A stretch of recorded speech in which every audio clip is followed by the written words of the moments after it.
हाय दोस्तों, ये heat and mass transfer का लेक्चर नंबर 46 है और इस लेक्चर में हम maximum temperature for cylinder with internal heat generation के लिए डेरिवेशन करेंगे। हमने प्लेन वॉल के लिए डेरिवेशन पहले ही कर लिया है, तो चलिए अब हम स्टार्ट करते हैं। देखिए, इसका क्वेश्चन कुछ इस तरह से आता है एग्जाम में। Drive the expression for maximum temperature in a cylinder for uniform heat generation in one dimensional steady state condition. तो चलिए इसका डेरिवेशन स्टार्ट करते हैं। देखिए, ये हमारे पास क्या है, एक सिलेंड्रिकल रोड है और सिलेंड्रिकल रोड का क्या मतलब होता है, वो अंदर से सॉलिड होती है, वो होलो नहीं होती। तो ये हमारे पास देखिए, ये क्या है, एक सिलेंड्रिकल रोड है और इसकी रेडियस कितनी है, कैपिटल आर। ये जो ग्रीन कलर से है, ये हमने एक एलिमेंट अज्यूम किया है। ये क्या है, एलिमेंट, और इस एलिमेंट की रेडियस क्या है, स्मॉल आर, और इस एलिमेंट की जो थिकनेस है वो कितनी है, डी आर।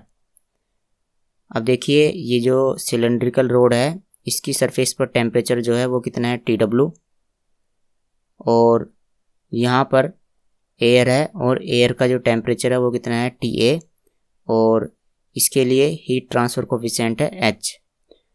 और जो सिलेंड्रिकल रोड का मटेरियल है, इसके लिए थर्मल कंडक्टिविटी के है। तो चलिए डेरिवेशन स्टार्ट करते हैं और मैं आपको इसके कुछ इम्पोर्टेंट पॉइंट बता देता हूँ जो आपको याद कर लेना है। इनसे आपको डेरिवेशन को याद करने में बड़ी ही आसानी रहेगी। जैसे कि यहाँ पर जो हीट फ्लो है वो रेडियल डायरेक्शन में होता है, तो हम क्या करेंगे कि क्यू आर कैलकुलेट करेंगे। उसके बाद हम Q R plus D are calculate करेंगे। ये बेसिकली क्या है, ये हैं आपके, जैसे कि यहाँ पर हीट फ्लो इस डायरेक्शन में होता है, रेडियल डायरेक्शन में, तो ये तो इस तरह से आपका क्या है, क्यू आर, और जो हीट आउटफ्लो है वो क्या है, Q R plus D are. Q R क्या है, heat inflow in the element, और क्यू जी क्या है आपका, ये है आपका heat generation in the element. तो इन दोनों को कैलकुलेट करने के बाद आप यहाँ पर एनर्जी बैलेंस इक्वेशन अप्लाई करोगे, एनर्जी बैलेंस इक्वेशन, और देखो वो क्या होती है, Q R plus Q G equal to Q R plus D R. तो ये क्या है, एनर्जी बैलेंस इक्वेशन। तो इसे सोल्व करने पर आपके पास टेम्परेचर की वैल्यू आ जाएगी, और टेम्परेचर की वैल्यू दो कांस्टेंट के टर्म में आएगी, C1 और C2। तो फिर आपको क्या करना पड़ेगा, यहाँ से इन दोनों की वैल्यू कैलकुलेट करनी पड़ेगी, और इन दोनों की वैल्यू कैलकुलेट करने के लिए क्या करोगे, आप यहाँ पर बाउंड्री कंडीशंस अप्लाई करोगे। तो बाउंड्री कंडीशन अप्लाई करने के बाद आपके पास टेम्परेचर की वैल्यू आ जाएगी, और वो किसके टर्म में आएगी, आर के टर्म में आएगी। आर क्या है, रेडियस ऑफ द एलिमेंट। देखो यहाँ पर हमारा टारगेट क्या है, हमें यहाँ पर मैक्सिमम टेम्परेचर फाइंड करना है। तो मैक्सिमम टेम्परेचर फाइंड करने के लिए हम इसमें इसी वाली इक्वेशन में r इक्वल टू 0 पुट कर देंगे, तो हमें मैक्सिमम टेम्परेचर मिल जाएगा। ठीक है, तो यहाँ पर हमें जो मैक्सिमम टेम्परेचर की वैल्यू मिलेगी वो टी डब्ल्यू की टर्म में मिलेगी, यानी temperature at the surface of the cylindrical road. तो फिर उसके बाद हम क्या करेंगे कि इस टी डब्ल्यू को रिप्लेस करके यहाँ पर टी ए लाएंगे। तो उसके बाद हमें क्या मिलेगा कि जो मैक्सिमम टेम्परेचर की वैल्यू है वो टी ए के टर्म में मिल जाएगी, और यहीं पर हमारा डेरिवेशन फिनिश हो जाएगा। तो चलिए डेरिवेशन को स्टार्ट करते हैं, और सबसे पहले हम क्या कर लेते हैं कि क्यू आर कैलकुलेट कर लेते हैं। और क्यू आर क्या है, हीट इनफ्लो इन रेडियल डायरेक्शन। तो इसे यहाँ पर लिख लेते हैं।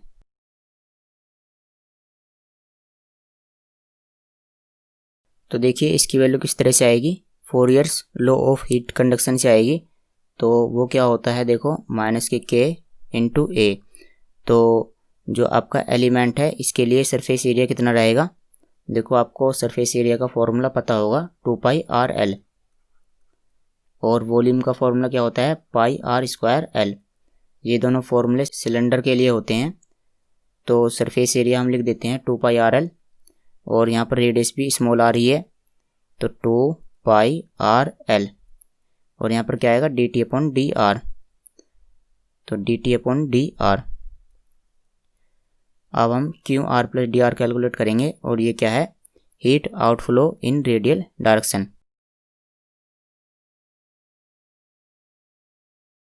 तो इसकी वैल्यू हम टेलर सीरीज एक्सपेंशन के द्वारा फाइंड करेंगे।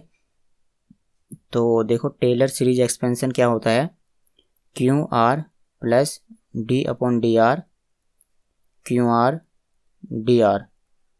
यहाँ पर कुछ और टर्म भी आएंगे जिसमें dr की पावर कुछ इस तरह से रहेगी, dr², और फिर अगले वाले टर्म में क्या रहेगा, dr³।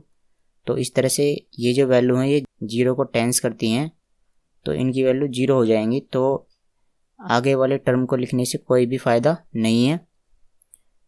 और अब हम क्या कर लेते हैं कि जो एनर्जी बैलेंस इक्वेशन है उसे अप्लाई कर लेते हैं इस प्रोसीजर के अनुसार। तो यहाँ पर एनर्जी बैलेंस इक्वेशन लिखते हैं। तो देखो एनर्जी बैलेंस इक्वेशन क्या है, QR plus QG equal to QR plus dr। अब चलिए इसमें वैल्यू पुट करते हैं। QR को ऐसे ही रहने देते हैं और QG की जगह पर हम लिख लेते हैं स्मॉल QG इनटू वॉल्यूम। और जो आपके पास एलिमेंट है इसका वॉल्यूम क्या रहेगा, मैं इसका डायग्राम यहाँ पर बना देता हूँ। ये हमारे पास क्या है, एलिमेंट है। तो इसका वॉल्यूम आप किस तरह से फाइंड करोगे, ये जो मैंने यहाँ पर ड्रॉ किया है, अगर हम इसका एरिया कैलकुलेट कर लेते हैं और उसकी मल्टीप्लाई हम इसकी लेंथ में कर देते हैं तो हमारे पास इस एलिमेंट का वॉल्यूम आ जाएगा। तो हम क्या करेंगे कि ये जो हाईलाइटेड एरिया है इसकी मल्टीप्लाई हम इस लेंथ में करेंगे। अब ये जो हाईलाइटेड एरिया है इसका एरिया किस तरह से आएगा, सबसे पहले हम क्या करेंगे, हम ये जो अंदर वाली जो लाइन है इसका हम पेरीमीटर फाइंड करेंगे। तो इसका पेरीमीटर क्या रहेगा, 2πr। और इसमें अब हम इसकी थिकनेस से मल्टीप्लाई कर देते हैं। ये जो थिकनेस है इसकी थिकनेस कितनी है, dr। तो 2πr इंटू dr। तो इस तरह से ये हमारे पास क्या आ गया, ये जो हाईलाइटेड एरिया है या कलर्ड एरिया है इसका हमारे पास एरिया आ गया। अब इस एरिया की हमें केवल इस लेंथ में मल्टीप्लाई कर देनी है। तो इस तरह से ये क्या है, हमारे पास इस एलिमेंट का वॉल्यूम है। ठीक है, तो चलिए इसे यहाँ पर पुट कर देते हैं।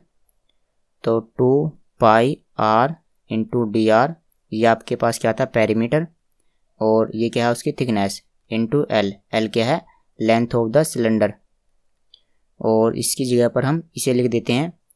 तो ये क्या है, QR plus d/dr QR dr। तो देखो QR से QR कैंसिल हो जाएगा और आगे इसे सोल्व करते हैं। तो QG into 2πr dr into l, और यहाँ पर हम क्या करेंगे कि QR की वैल्यू पुट कर देंगे। तो ये वाली वैल्यू हम पुट करेंगे। तो d/dr minus k into 2πrl into dt/dr, और ये वाला dr ऐसे ही आ गया। चलिए अब इसका हम डिफ्रेंशिएशन कर देते हैं, इसे ऐसे ही लिख लेते हैं। तो देखो हमें r के रेस्पेक्ट में डिफ्रेंशिएशन करना है। तो ये r और ये वाला टर्म, इन दोनों में ही केवल r है, तो इन दोनों का ही डिफ्रेंशिएशन होगा। बाकी को हम बाहर निकाल लेते हैं। तो माइनस k ये बाहर आ जाएगा और 2πl ये क्या है, कांस्टेंट है सारा का सारा। और यहाँ पर हमें r और ये इन दोनों का डिफ्रेंशिएशन करना है। तो d/dr हमारे पास बचा r और dt/dr, और यहाँ पर बाहर क्या है, dr। तो देखो यहाँ पर ये कैंसिल हो जाएंगे कुछ टर्म, 2π से 2π कैंसिल हो जाएगा और ये dr से ये वाला dr कैंसिल हो जाएगा, l से ये l कैंसिल हो जाएगा। तो इस तरफ क्या बचा, QG और r। और अब हम ऐसा कर लेते हैं कि यहाँ से इसकी वैल्यू फाइंड कर लेते हैं। तो इसकी वैल्यू कितनी आ जाएगी, देखो d/dr r इंटू dt/dr। तो ये जो Q है यहाँ डिवाइड में आ जाएगा। तो minus QG into r/k, minus QG into r/k। तो ये हमारे पास इसकी वैल्यू आ गई। अब हमें यहाँ से क्या फाइंड करना था, टेम्परेचर। तो टेम्परेचर फाइंड करने के लिए हमें यहाँ पर इंटीग्रेशन करना पड़ेगा, जिससे कि ये डिफरेंशिएशन यहाँ से हट जाए। तो हम इसका इंटीग्रेशन कर देते हैं। तो integrating the above equation twice. तो देखिए जब हम इसका इंटीग्रेशन करेंगे तो यहाँ से d/dr कैंसिल हो जाएगा। तो यहाँ पर क्या बचेगा, r इंटू dt/dr। और इधर की तरफ जैसे कि हम r के रेस्पेक्ट में इंटीग्रेशन कर रहे हैं तो r की पावर 2/2 आएगा। तो -qg/k इंटू r²/2। और यहाँ पर एक हम कांस्टेंट ऐड करेंगे तो वो क्या है, c1। और ऐसा कर लेते हैं कि यहाँ से dt/dr की वैल्यू फाइंड कर लेते हैं और इस r को इधर की तरफ ले आते हैं। तो dt/dr, तो ये r यहाँ डिवाइड में आएगा। तो इससे क्या होगा कि एक पावर कैंसिल हो जाएगी। तो यहाँ पर क्या बचेगा, r, और यहाँ क्या आएगा, c1/r।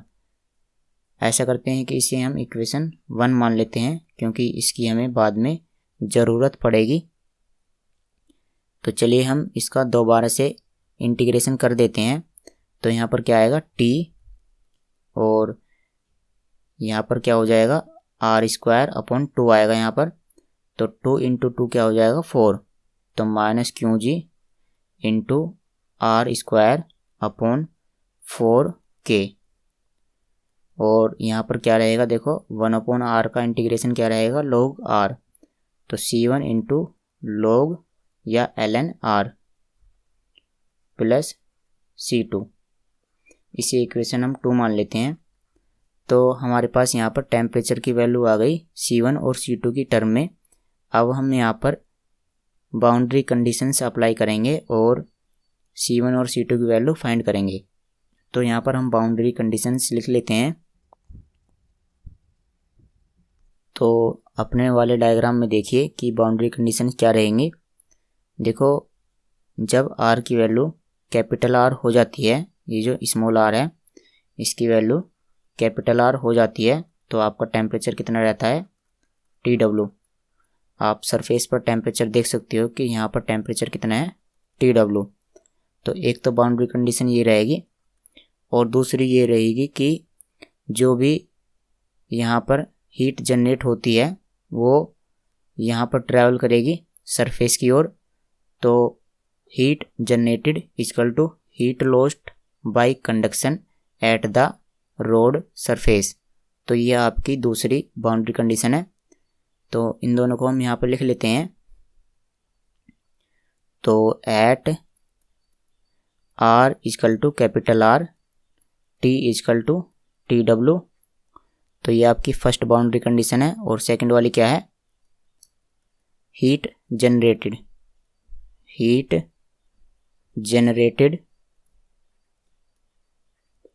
Equal to heat lost by conduction at the rod surface.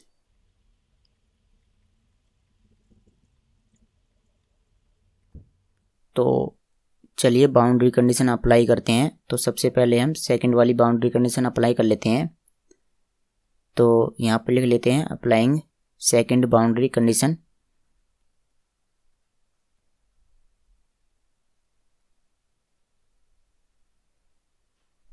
तो देखिए हीट जनरेटेड, तो टोटल हीट जनरेट जो है वो किस तरह से लिखी जाएगी, स्मॉल qg, ये क्या है, heat generate per unit volume into volume. तो जो आपके पास सिलेंडर है उसका वॉल्यूम क्या रहेगा, πr²L। तो πr²L, ये कैपिटल R क्या है, ये आपकी सिलेंड्रिकल रोड की रेडियस है। तो ये क्या आ गया, टोटल हीट जनरेटेड। और उसके बाद यहाँ पर क्या लिखना है, heat lost by conduction at rod surface. तो कंडक्शन के लिए हम क्या करेंगे, यहाँ पर फोरियर्स लॉ अप्लाई करेंगे। तो देखिए क्या होता है, -k इंटू ए क्या है, सरफेस एरिया। तो वो कितना रहेगा, 2πRL। मैंने आपको फॉर्मूला पहले ही लिखा दिया है। और यहाँ पर क्या आएगा, dt/dr। और हम यहाँ पर r की वैल्यू क्या पुट करेंगे, जैसे कि यहाँ पर रोड सरफेस की बात की गई है तो यहाँ पर आर की वैल्यू क्या रहेगी, कैपिटल आर, क्योंकि जो रोड की सरफेस है वहाँ पर आर की वैल्यू कितनी हो जाती है, कैपिटल आर। ठीक है, आप यहाँ पर देख सकते हो कि रोड की सरफेस के लिए आर की वैल्यू कितनी है, कैपिटल आर।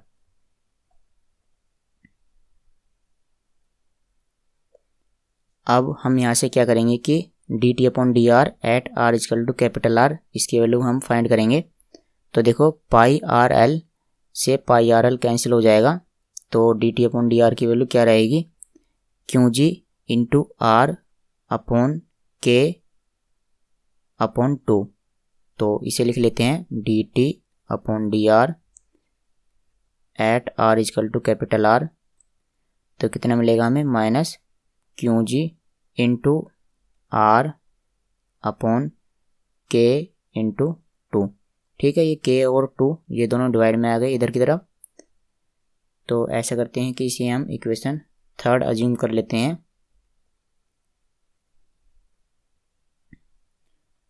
और जो हमने फर्स्ट इक्वेशन यहाँ पर मानी है इसमें हम आर की वैल्यू कैपिटल आर पुट कर देते हैं। तो D T upon D R at R equal to capital R, तो इसमें हम पुट करेंगे। तो यहाँ पर लिख लेते हैं कि फ्रॉम इक्वेशन 1,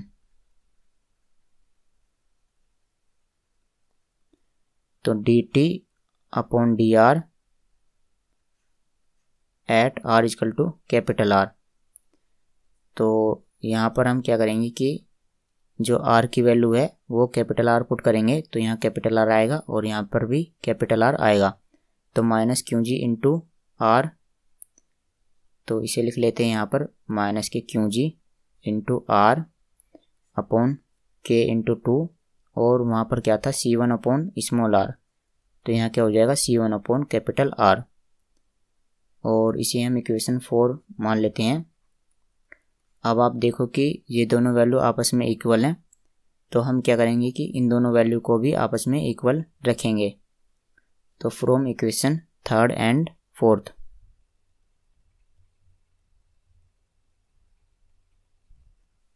तो इन दोनों को इक्वल पुट कर लेते हैं।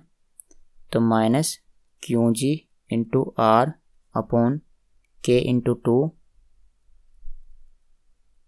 Equal to minus Q G into R upon K into 2 plus C1 upon capital R. देखो ये दोनों टर्म आपस में इक्वल हैं और ये इधर आएगा तो ये प्लस का हो जाएगा, तो ये दोनों आपस में कैंसिल हो जाएंगे। तो यहाँ पर क्या आया, 0 equal to C1 upon are, और यहाँ से C1 की वैल्यू कितनी आ जाएगी, 0। तो हमारे पास एक कांस्टेंट आ गया। अभी हमने सेकंड बाउंड्री कंडीशन अप्लाई करी है, अब हम फर्स्ट बाउंड्री कंडीशन अप्लाई करेंगे और C2 की वैल्यू फाइंड करेंगे। तो ये जो फर्स्ट वाली बाउंड्री कंडीशन है इसे हम इक्वेशन 2 में अप्लाई कर देते हैं। तो फ्रॉम इक्वेशन 2,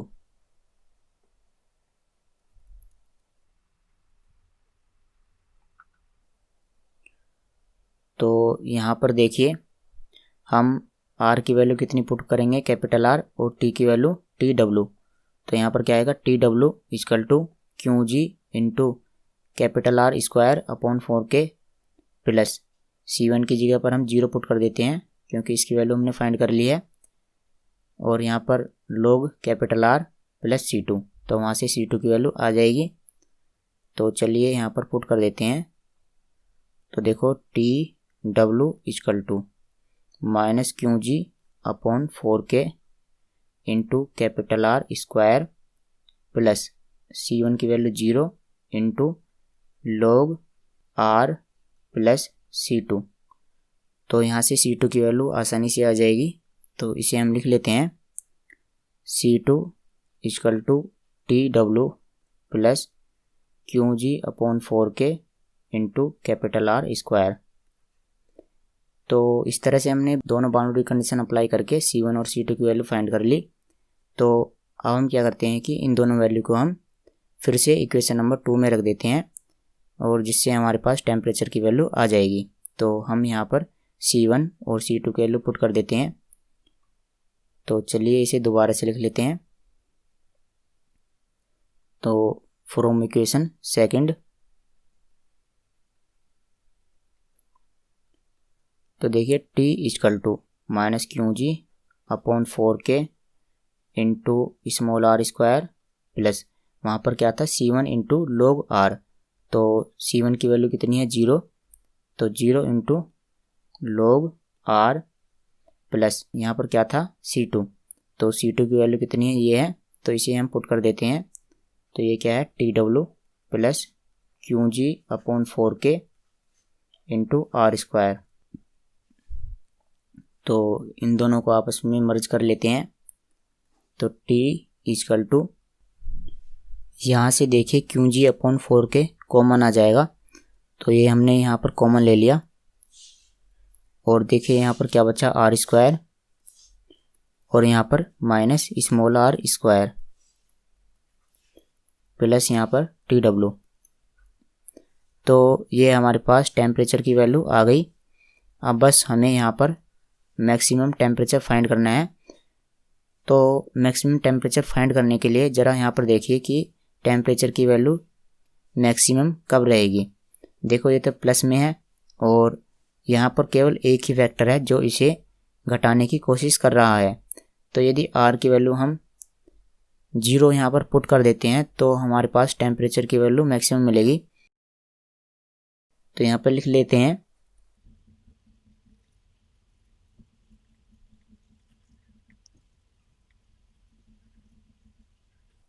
तो देखिए this equation shows that temperature profile is parabolic and maximum temperature is obtained at R equal to 0।